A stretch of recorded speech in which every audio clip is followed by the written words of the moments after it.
Yes, Mr. Brinkman, I have the photo right here. Well, I think the light blue's much better for an interview. Yes, I think the one with my father standing next to Dr. King is perfect.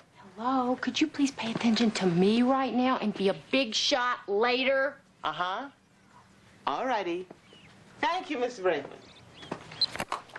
I'm sorry. It's this tribute that the city's paying to my father. I have to make the keynote speech, and I'm petrified. Why? Because it's my chance to say all the things I never got to say to him. I don't want to blow it. Must be hard to eulogize a saint. Try being the daughter of one. Now, where were we? You like this one. I think this makes me look like somebody's mother. But you are somebody's mother. That's precisely why the paper's gonna pick you.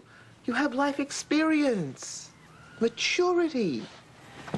All right, go try on the light blue one again and hurry up. This is making me hungry. I need a shake and fries. Hey, why don't we go over to Heroes? M.E., there is nothing about a karaoke part that interests me. Not even a gorgeous bartender's absolutely perfect for you? I am not, I repeat, not focusing on men right now. Excuse me, when did this happen? Yes, Mr. Brinkman. No, I don't happen to have a Jackson genealogy chart laying around the house. Hello, Mr. Brinkman. Hi, this is Mary Elizabeth Sims. I'm a good friend of Renee's. Listen, can she get back to you tomorrow on this? She has a terribly urgent matter that she must attend to right now. Thank you so much. Bye. I can't believe you did that. Yes, you do. Now, let's get back to the subject. You think this makes me look like a teeny bopper, don't you? Hey, Mom. Renee, you like my new outfit? The navy blue it is, and a double order of fries.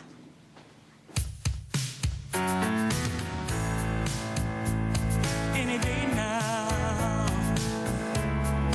I will hear you say goodbye, my love,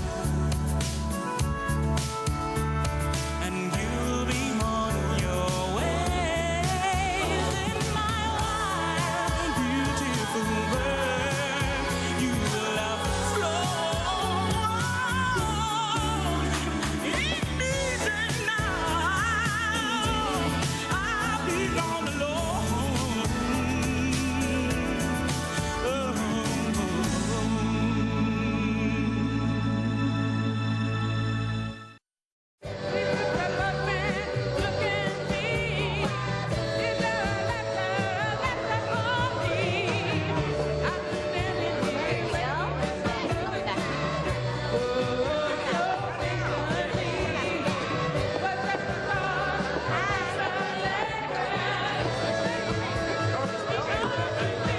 Tall is good.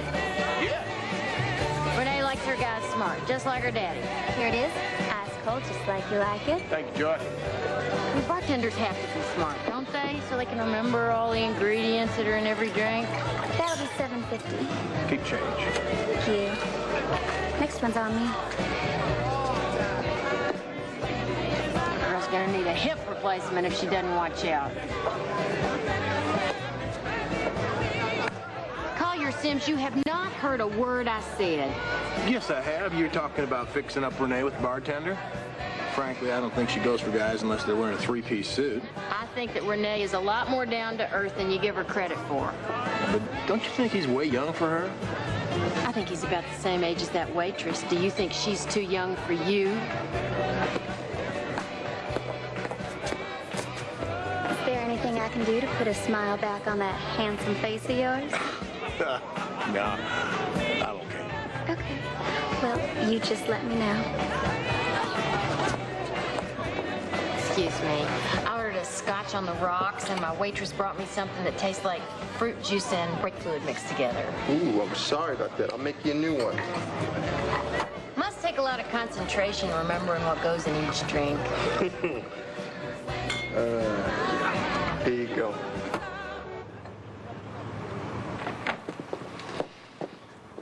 Oh, it is a thrill setting foot in James Jackson's office.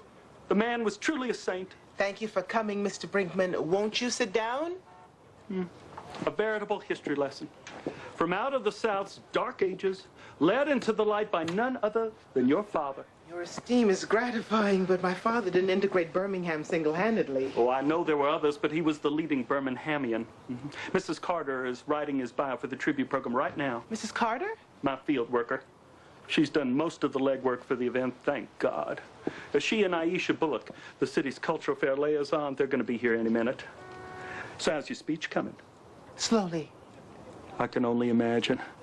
Paying homage to all that greatness without gushing all over the place. You have your work cut out for you. Excuse me, Mr. Brinkman, I've got some bad news. Mrs. Carter took a spill in the parking lot of the banquet hall.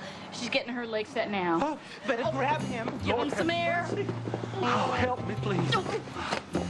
I'm Aisha Bullock. Rene Jackson. Mrs. Carter, was she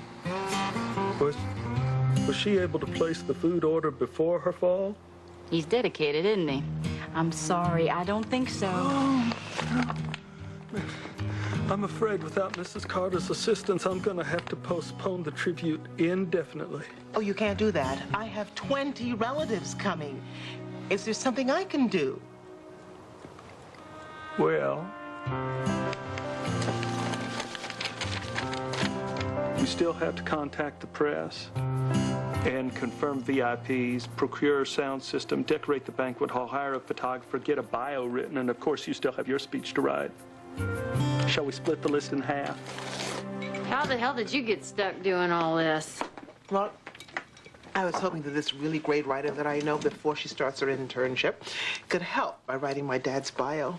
And how am I going to get all that info? I don't have time to track down those stories all over the South. Come on, M.E. Use the tools of your trade. You got a nose for news. You saying I'm nosy? All right, I'll do it under one condition. What? You go to karaoke with me. Give me a break. I talked to Greg about you last night. No, you didn't. He's just enrolled in culinary school. His specialty is chocolate souffle. Come on. How can you refuse a man who knows that Jell-O and canned peaches are not a swell dessert? I know what I'm asking you to do is not easy. Yes. But as Martin King says, as Birmingham goes, so goes the South. Gee. Sorry, Miss Opal. That's okay, baby. He's pretty amazing, your daddy. You gonna grow up and be a lawyer like him? Yes, ma'am. But we're gonna overcome Excuse me. obstacle because we are right. And we have God on our side. It's gonna take care. Hi, M.E. Hey, Rene. You having a party? Project C. My daddy's doing his organizing. What's that? Oh. C stands for confrontation. We're gonna march on all the downtown stores, M.E. Why? It's what we have to do to get our freedom. Bringing Birmingham to its knees. You're not free. Not yet. Want some cookies? No, I want to listen. I might need to know one day. No, you won't. You're just being nosy. Come here, Andy. Look, that's Andy. If they hit you, what are you gonna do? Turn the other cheek. If they call you names, Turn a deaf ear. if they arrest you, Go peacefully. very good, Andy. Isn't Andy smart? My daddy says he's the smartest young man he's ever seen. Think Andy's smarter than your brother? People all over the world. I don't know. Hey, Renee, can I talk to you?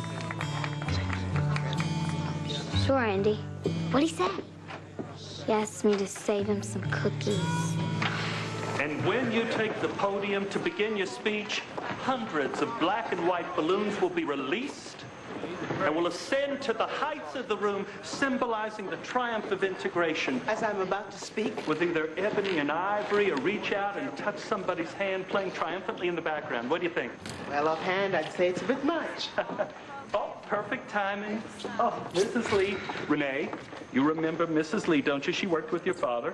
I think so. It's a pleasure to see you. Hello, Renee. I remember you quite well. Opal was one of the few women who figured quite prominently in the movement. I've asked her to speak at the tribute. Great. You work so closely with my father. You must have incredible stories to tell. Hope for dinner next weekend. May I come too? I'd just be a fly on the wall.